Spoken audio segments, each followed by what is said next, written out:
হয় এই মুহূৰ্তত উপস্থিত হৈছে আমাৰ গোলগঞ্জ সমষ্টিৰ বিধায়ক লগতে কেবিনেট মিনিষ্টাৰ অশ্বিনী ৰায় চৰকাৰ।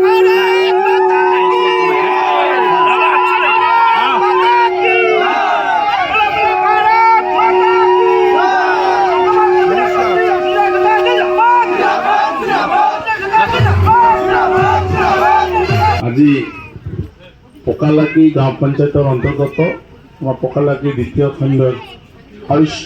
খণ্ড আয়ুষ্মান আৰোগ্য মন্দিৰৰ যি শুভ উদ্বোধন, আমাৰ উদ্বোধনত উপস্থিত আমাৰ স্বাস্থ্য বিভাগৰ আমাৰ জিলাৰ জইণ্ট ডাইৰেক্টৰ আমাৰ দাস ডাঙৰীয়া, সন্মানীয় আমাৰ পঞ্চায়ত প্ৰেচিডেণ্ট আমাৰ সবিতা ৰায় ডাঙৰিয়ানী, আমাৰ ডক্টৰ সাহেব, আমাৰ বিশিষ্ট সমাজকৰ্মী আমাৰ বৰ্মনদা অনিল বৰ্মন ডাঙৰিয়া, সুদূৰ বিলাসীপাড়াৰ পৰা অহা আমাৰ জ্যেষ্ঠ নেতা ৰমেশ ৰায় ডাঙৰিয়া, আমাৰ বিপিএম ডাঙৰিয়া, স্বাস্থ্য বিভাগৰ সন্মানীয় ব্যক্তিসকল, আমাৰ এই অঞ্চলেৰ বিশিষ্ট সমাজকৰ্মী প্ৰফুল্ল অধিকাৰী ডাঙৰিয়া, শৈলেন্দ্ৰ কিশোৰ ৰায় ডাঙৰিয়া, উপস্থিত পৰম শ্ৰদ্ধাভাজন ৰাইজ আৰ মৰমৰ নাচনী সকলে মোৰ আন্তৰিক কৃতজ্ঞতা ধন্যবাদ জনালো। আজি মোৰ কাৰণে অতি পবিত্ৰ দিন, পবিত্ৰ দিনৰ পবিত্ৰ কাম ৰাইজৰ সেৱাৰ কাৰণে উচৰ্গা কৰাৰ যি দায়িত্ব আপোনালোকে অৰ্পণ কৰিলে স্বাস্থ্য বিভাগক ধন্যবাদ জ্ঞাপন কৰিছোঁ। জন্মদিনত এনে এটা শুভ কাম ৰাইজৰ সেৱাৰ কাৰণে উচৰ্গা কৰিবলৈ পোৱা মানুহৰ কাৰণে এটা পৰম সৌভাগ্য। ৰাইজে আশীৰ্বাদত এমলে হলো ৰাইজে কি একটা আয়ুষ্মান আরোগ্য মন্দির কি আয়ুষ্মান আরোগ্য মন্দির সরকারি বিভাগত প্রত্যেকটো বিভাগত আমার শ্রদ্ধা ব্যক্তিসকলক বা দায়িত্বত থকা ব্যক্তিসকলক অনুৰোধ কৰোঁ যে আপোনালোকে খুব নিষ্ঠাৰে সেৱা আগবঢ়াব, কাৰণ গোলগঞ্জ সমষ্টিৰ ৰাইজৰ এবাৰ বহুত প্ৰাপ্য আছে। কাৰণ এম এল এ হিচাপে বহুবাৰ পাইছে, মানে মন্ত্ৰী হিচাপে বহুদিন পিছত, আৰু নতুন জেনাৰেশ্যনটো মন্ত্ৰীটো পোৱা নাই। কাৰণ 40 বছৰ পিছত যেতিয়া মন্ত্ৰীত্ব পায় সেই জেনাৰেশ্যনটো আজি যিটো জেনাৰেশ্যন, আজি আমাৰ যিখিনি অভিভাৱক স্বৰূপ মানুহ মন্ত্ৰীত্ব ক্ষমতাৰ দায়িত্বত কেতিয়াও উপলব্ধ নাছিল, হয় না নহয়? গতিকে জেনাৰেশ্যনটো যথেষ্ট প্ৰত্যাশা আছে, আশা আছে। গতিকে এই কামখিনি আপোনালোকে নিয়াৰি কৰিব যাতে কোনো কাৰণত ৰাইজৰ সেৱাত গাফিলতি নহয়। গতিকে খুব ধন্যবাদ জ্ঞাপন কৰোঁ। আজি বহুত দিনৰ পৰা মোৰ পৰা তাইক বিচাৰি আছে, কিন্তু সৌভাগ্য আজিৰ দিনটো মিলি গৈছে। মোৰে কিবা সৌভাগ্য, মই পটকৈ দুদিন কৈছোঁ পিছাম পাছত লাষ্টত ক'লোঁ যা 30 তাৰিখ কৰি দিম। আজি 30 তাৰিখ মিলি গৈছে, খুব ভাল লাগিছে।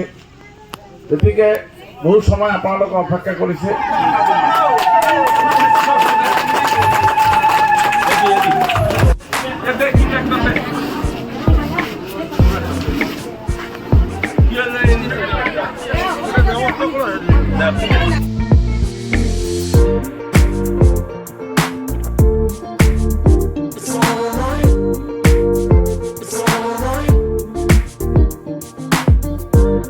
আমাৰ স্বাস্থ্যমন্ত্ৰী মহোদয়ৰ লগত মোৰ সৌভাগ্য যে দুটা মাহ একেলগে থাকি আমি ৰাজনৈতিকভাৱে সাংগঠনিক কামত মই যোৱা BTC নিৰ্বাচনত একেলগে আছিলোঁ, আৰু তেতিয়াই মই আকৌ অনুৰোধ কৰিছিলোঁ যে দাদা যি নকৰক অনাগত দিনত আপুনি আকৌ মন্ত্ৰী হ'ব। গতিকে পকালাগি গাঁও পঞ্চায়তত এখন ৰাজ্যিক চিকিৎসালয়ৰ ব্যৱস্থা বা ষ্টেট ডিছপেঞ্চাৰী যাক কোৱা হয় ASD যাতে আমি পাওঁ, যাৰ কাৰণে মই ইতিমধ্যে আমাৰ মন্ত্ৰী অশ্বিনী ৰায় চৰকাৰকো মই অনুৰোধ ৰাখিছোঁ যে আপোনালোকে বা আপুনি পকালাগি জিপিত কি দিয়ে নিদিয়ে পিছৰ কথা, এখন ষ্টেট ডিছপেঞ্চাৰী কৰাৰ যিখিনি সহায় নিশ্চয় আপুনি আগবঢ়াব। আৰু পকালাগি পঞ্চায়তত ক'লে যে আমাৰ ইয়াত এটা অনুষ্ঠান আজি উদ্বোধন হ'ব, তাতে আপোনাক আহিব লাগে। তো ময়ো এটা সৌভাগ্যশালী বুলি ময়ো ভাবিলোঁ যে এনেকুৱা এটা অনুষ্ঠানত আজি উপস্থিত হৈ আপোনালোকৰ মাজত দুই এক কথা দাঙি ধৰিলোঁ। মই আশা কৰোঁ যে পৰৱৰ্তী সময়ত আমাৰ এইখন চৰকাৰৰ তৰফৰ পৰা আমি যিখিনি সা সুবিধা আমাক পাব লাগে আমি গ্ৰহণ কৰিব লাগিব। এটা সময়ত আছিল বা এটা সময় আছিল যিকোনো সুবিধাৰ কাৰণে আমাক আন্দোলন কৰিব লগা হৈছিল, কিন্তু আজিকালি তেনেকুৱা আন্দোলনৰ প্ৰয়োজন নহয়। আমাৰ যথাযথ যিবিলাক আমাৰ দাবী আছে এই দাবীবিলাক উপযুক্ত সময় আৰু স্থানত গৈ পালে চৰকাৰে চিন্তা চৰ্চা কৰে। আৰু আপোনালোকৰ অঞ্চলৰ কাৰণে বা আমাৰ ধুবুৰী জিলাৰ কাৰণে আৰু এটা মহান খবৰ আছে। সেই খবৰটো আপোনালোকে এজন সুন্দৰ ব্যক্তি এজনক পাইছে, সেইজন হ'ল শ্ৰদ্ধাৰ মাননীয় শ্ৰীযুত অশ্বিনী ৰায় চৰকাৰ মহোদয়। তেখেতক সামাজিক ন্যায় সবলীকৰণ, ভূমি সংৰক্ষণ আৰু অন্যান্য সংখ্যালঘু ভূমি সংৰক্ষণ আৰু সংখ্যালঘু কল্যাণ আৰু উন্নয়ন বিভাগৰ দায়িত্ব অৰ্পণ কৰিছে। তেখেতৰ জৰিয়তে আপোনালোকৰ এই অঞ্চলৰ বা আমাৰ ধুবুৰী জিলাৰ যিবিলাক অভাৱ অভিযোগ আছে আমি নিশ্চয়ত দূৰ কৰিব পাৰিম। বিগত 40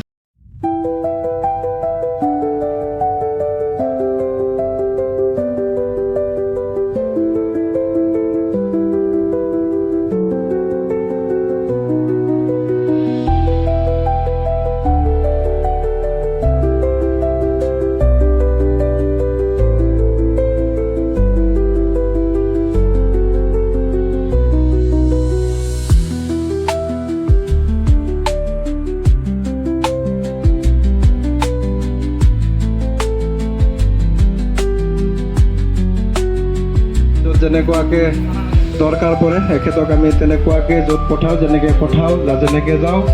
দিনে ৰাতি বহুত কষ্ট কৰা মানুহ সেইজন আপোনালোকৰে চিনাকি মোক, গতিকে শ্ৰদ্ধা Asim Kumar Das, MPW Kharbari part 3 sub centre, এখেতক সম্বৰ্ধনা জনোৱাৰ কাৰণে অনুৰোধ জনাইছোঁ। ধন্যবাদ।